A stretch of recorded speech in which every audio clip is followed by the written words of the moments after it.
বৌদি, ও বৌদি, কখন থেকে ডাকছি, কি গো সব গেলে কই?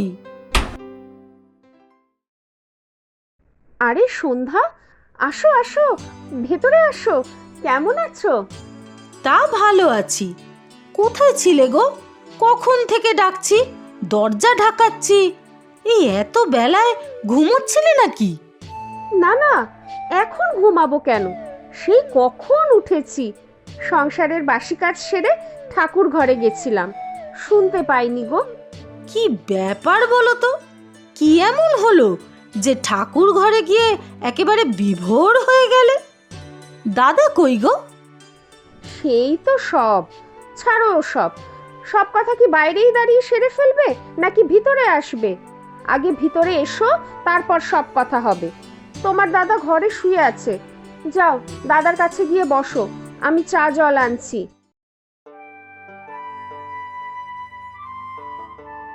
কি রে দাদা, এই অবেলায় শুয়ে শরীর টরীর খারাপ করলি নাকি? কে? সন্ধ্যা এসেছিস? আয় বস। না রে, শরীর খারাপ নয়, মন মেজাজ ভালো নয়। তা তুই কেমন আছিস? আর অরুণ কেমন আছে বল? আমি ঠিক আছি, আর তোর ভগ্নিপতিও ভালোই আছে। আচ্ছা, তোর মন মেজাজ কেন ঠিক নেই রে দাদা? সত্যি রে, মন মেজাজ ভালো নেই। তোর মন ঠিক না থাকলে কি করে হবে বলতো দাদা? তোর এখন কত দায়িত্ব আছে আমাদের নিয়ে। আর দায়িত্ব? সারা জীবনই তো দায়িত্ব পালন করে গেলাম, এবারে তোরা আমায় ছুটি দে। তুমি আবার সেই উল্টোপাল্টা কথা শুরু করলে। আমি আছি তো তোমার পাশে, সব ঠিক হয়ে যাবে। সন্ধ্যা, এ নাও চা। চা খেতে খেতে গল্প করো। তুমি আছো সেটাই ভরসা, কিন্তু মেয়েটা বড় হয়েছে, আজ বাদে কাল বিয়ে দিতে হবে। সব কিছু কিভাবে সামলাবো? কি হয়েছে বলো তো বৌদি? দাদার শরীর টরীর খারাপ করলো নাকি? না, শরীর খারাপ হয়নি, তবে তোমার দাদার যা ভাবগতিক দেখছি, শরীর খারাপ করেই ছাড়বে। তুমি কেমন আছো বলো? আমি ভালোই আছি। আমি এসেছিলাম ভাই আর দাদার সাথে কিছু বিষয় কথা বলতে। ভাইয়ের ঘরে গেলাম, কিন্তু ভাই নেই। কি নাকি ওই শহরে ফ্ল্যাট কিনবে, তাই দেখতে গেছে। তাই ওই বাড়িতে আর বেশি সময় নষ্ট না করে এখানে চলে এলাম। তা ভালোই করেছিস। আমাকে আবার তাড়াতাড়ি বাড়ি ফিরতে হবে, বুঝেছিস? তা দাদা, একটু তোর সাথে কাজের কথা বলে নি, তারপর না হয় অন্য কথা বলা যাবে। তা কি কথা বল না, কিছু কি হয়েছে? জানিস তো দাদা, তোর ভাগনা বিদেশে চাকরি পেয়েছে রে। বাহ, এ তো খুব ভালো খবর। তা কিসে, কোথায়? বেশ নামি কোম্পানিতে, উঁচু পদে। ওই ওই যে সব বড় বড় কোম্পানি আছে না, ছাড়ো, ও তোমরা এসব বুঝবে না। 2 মাস পরে যাবে, তবে যেতেও তো ভালোই খরচা আছে। দাদা, বলছিলাম কি, কিছু টাকা যদি আমাকে দিতে পারতিস। শোন সন্ধ্যা, তুই আর জগাই আমার 2 ভাই আর বোন, তোদের সব রকম সুবিধা অসুবিধায় পাশে থেকেছি, কিন্তু এখন আমার শিরে সংক্রান্তি। আজ 2 মাস হয়ে গেল আমার দোকান নেই। যা জমানো ছিল তাই ভেঙে মেয়ের কলেজের খরচা, টিউশন খরচা থেকে শুরু করে সংসারের যাবতীয় খরচা, সেও এবার তলানিতে এসে ঠেকেছে। ভাইটা তো এই পাশেই থাকে, একটি বারও তো খোঁজ নেয় না। তুই আমার কাছে টাকা চাস না এখন? হ্যাঁ, দোকান নেই মানে?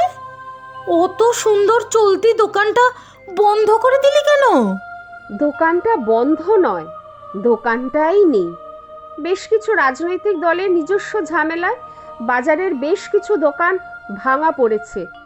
ভালো তো কিছুই হলো না, মাঝখান দিয়ে আমরা সাধারণ মানুষরা বলি হলাম।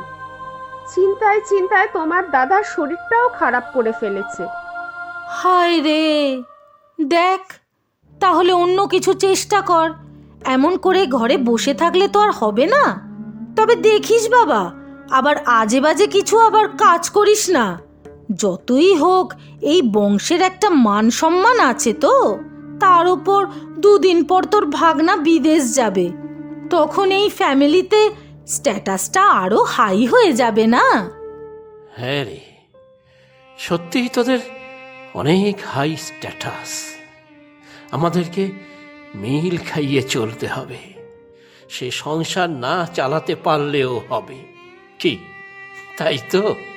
না খেয়ে মরবো, তবু স্ট্যাটাস দেখাতে হবে।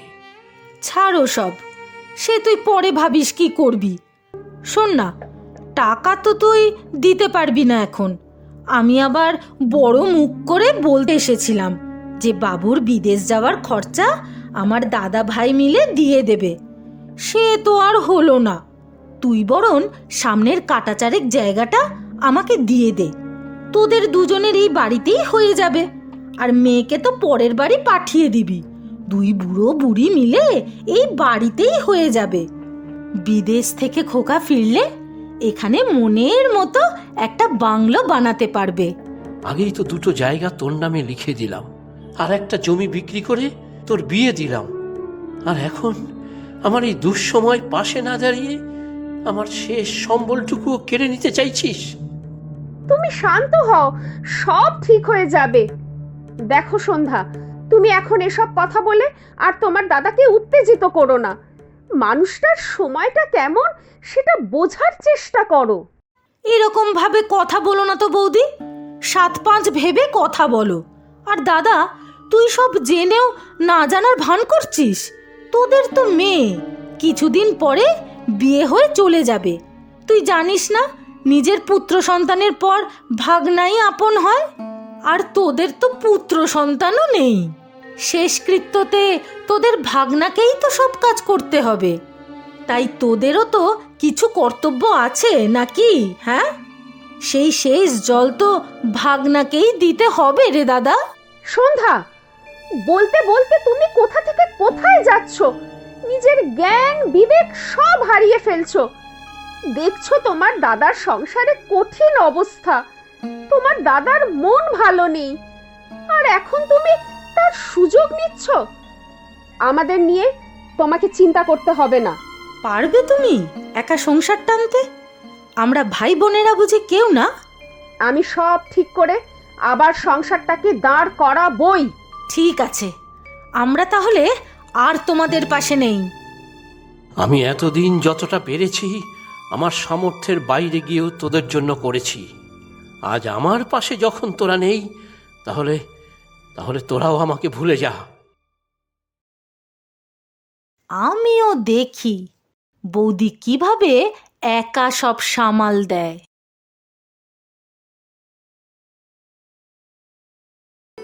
আপনাদের বিশেষ অনুরোধ, ভিডিওর নিচে থাকা জয়েন বাটনটি ক্লিক করে আমাদের মেম্বারশিপ নেওয়ার জন্য। তাতে আমাদের চ্যানেলটি চালাতে সুবিধা হবে, আর আপনারাও পেয়ে যাবেন বেশ কিছু আকর্ষণীয় সুযোগ সুবিধা। জয়েন করলে সবার আগে ভিডিওটি দেখতে পাবেন। অনেক কমেন্টসের মধ্যেও আপনাদের কমেন্টসগুলো আমাদের নজরে আসবে, আর আমরা সাথে সাথে উত্তর দিতে পারবো। সব থেকে ভালো যেটা, তা হলো আপনারা লাইভ চ্যাট এবং লাইভ স্ট্রিমিংয়ের মাধ্যমে সরাসরি আমাদের সাথে কথা বলতে পারবেন। আপনাদের পছন্দের চরিত্রগুলোর সাথে আলাপ করতে পারবেন, নতুন কী গল্প চাইছেন তা জানাতে পারবেন, আর আমাদের অনুষ্ঠানগুলোতে সরাসরি যোগদান করতে পারবেন। হে ভগবান, এ কেমন দিন দেখতে হচ্ছে! তারাও এখন মুখ ঘুরিয়ে নিল আমার বিপদের দিনে। কি হবে এখন? না না, আমি আর কিছু ভাবতে পারছি না। ওগো, তুমি এত ভেবো না। তুমি এমন ভেঙে না পড়ে আমাকে আরো সাপোর্ট দাও। আমি যখন বলেছি কিছু করব, তো কিছু করবই। তুমি আর কি করবে গো? এই সংসার সামলাতেই দিন কেটে যায়। আর তাছাড়া বিয়ের সময় তো তোমার সব ভরণ পোষণের দায়িত্ব আমি নিয়েছিলাম, কিন্তু কথা রাখতে পারলাম না গো। কে বলেছে তুমি পারোনি? তুমি পেরেছো বলেই না আমি কিছু ভাবতে পারছি। আর দায়িত্ব কি শুধু তোমার একার নাকি? বাবা তোমার হাতে আমার হাত দেওয়ার আগে বলেছিল, খারাপ ভালো সব সময়ের দায়িত্ব নে মা। সুখের মর্যাদা তখনই পায় দুঃখের সাথে লড়াই করতে পারলে। আর আমিও তোমার হাতে হাতটা রেখে মনে মনে ঠিক করে নিয়েছিলাম যে কোনো পরিস্থিতিতে তোমার পাশে থাকবো। আর তুমি দেখো, এই পরিস্থিতি তুমি আমি দুজনে মিলে উতরে ফেলবো। কি করবে ভাবছো বাসন্তী? আমরা কি পারবো? নিশ্চয়ই পারবো। কোনো কাজই ছোট নয়। কিছু মানুষের চিন্তাধারা কোনো কাজকে ছোট বড় করে রেখেছে।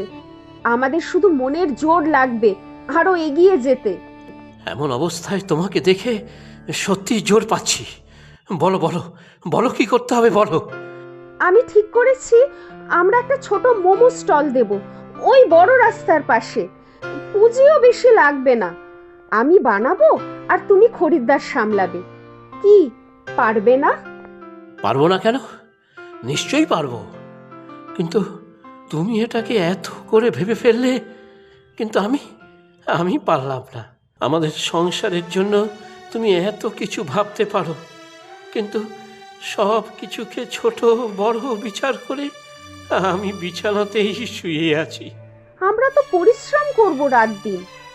আমি আমার সংসারের কথা এত ভাবিনি। নিজের ভাই বোনের জন্য উজাড় করে দিয়েছি সবটা, অথচ আমার এই দুর্দিনের সময় তারা পাশে দাঁড়ালো না। আর তুমি সংসার চালানোর দায়িত্ব নিজের কাঁধে তুলে নিচ্ছ, রাস্তায় রাস্তায় স্টল দেওয়ার কথা ভাবছো।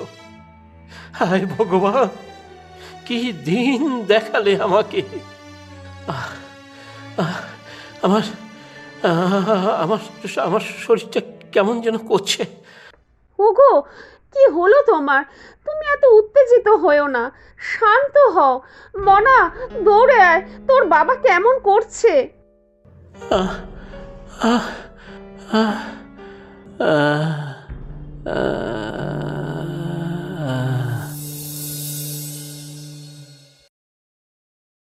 কি গো, এখন কেমন লাগছে?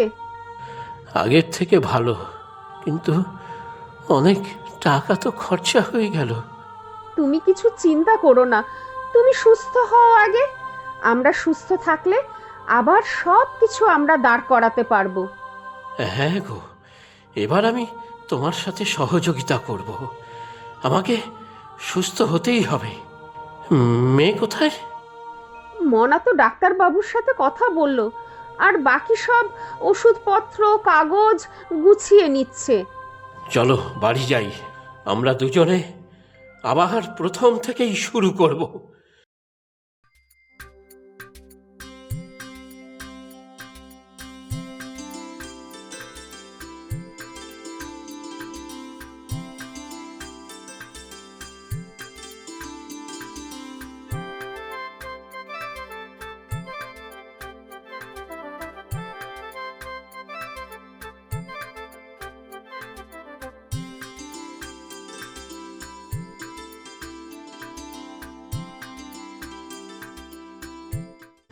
এক মাস পর লাভ ভালোই হয়েছে।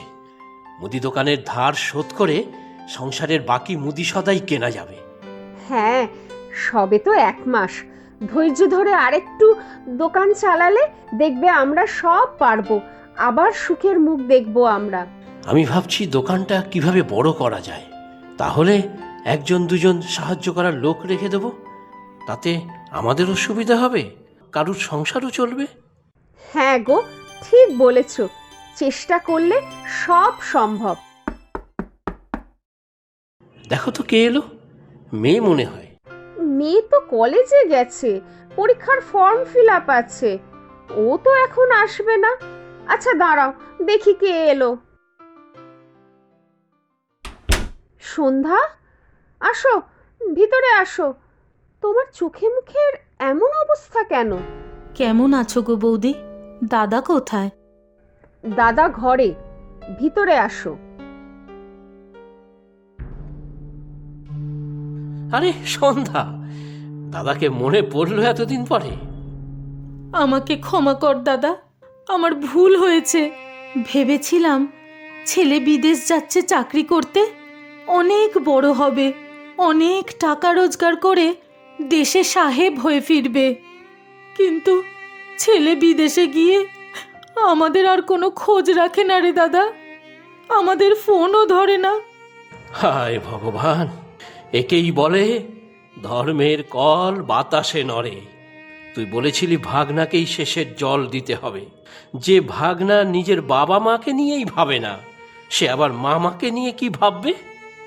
আমি অহংকারে অন্ধ হয়ে গিয়েছিলাম দাদা, আমি ভুল করেছি, আমাকে ক্ষমা করে দে না রে দাদা। আমার বিপদের সময় আমার পাশে দাঁড়ালি না, উল্টে নিজের স্বার্থের কথা ভেবে আমার কাছে এসেছিলি। যখন দেখলি স্বার্থ মিটবে না, ফিরেও তাকালি না একবার।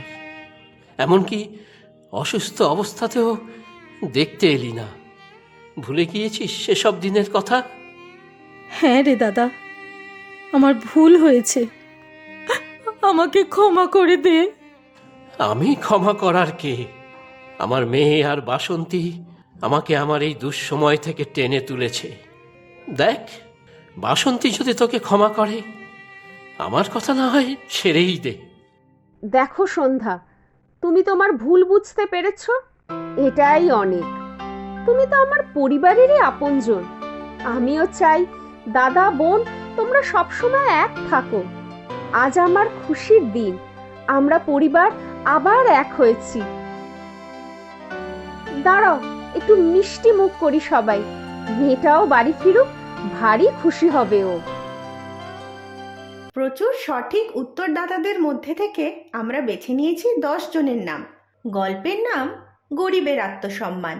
নামগুলি হলো মনীষা আশ, হুগলি পশ্চিমবঙ্গ থেকে; তানভীর, টাঙ্গাইল বাংলাদেশ থেকে; বুদ্ধদেব মুর্মু, হুগলি পশ্চিমবঙ্গ থেকে; পাখি, খুলনা বাংলাদেশ থেকে; সুপ্রিয়া বালা, দাইহাট পশ্চিমবঙ্গ থেকে; আশা মণ্ডল, ঠাকুরনগর পশ্চিমবঙ্গ থেকে; খোকন সরকার, আলিপুরদুয়ার পশ্চিমবঙ্গ থেকে; মোহাম্মদ রাসেল আহমেদ, সিলেট বাংলাদেশ থেকে; জয় মোদক, লাচ্ছিপুর আসানসোল পশ্চিমবঙ্গ থেকে; মেঘা হালদার, ডায়মন্ড হারবার দক্ষিণ 24 পরগনা পশ্চিমবঙ্গ থেকে।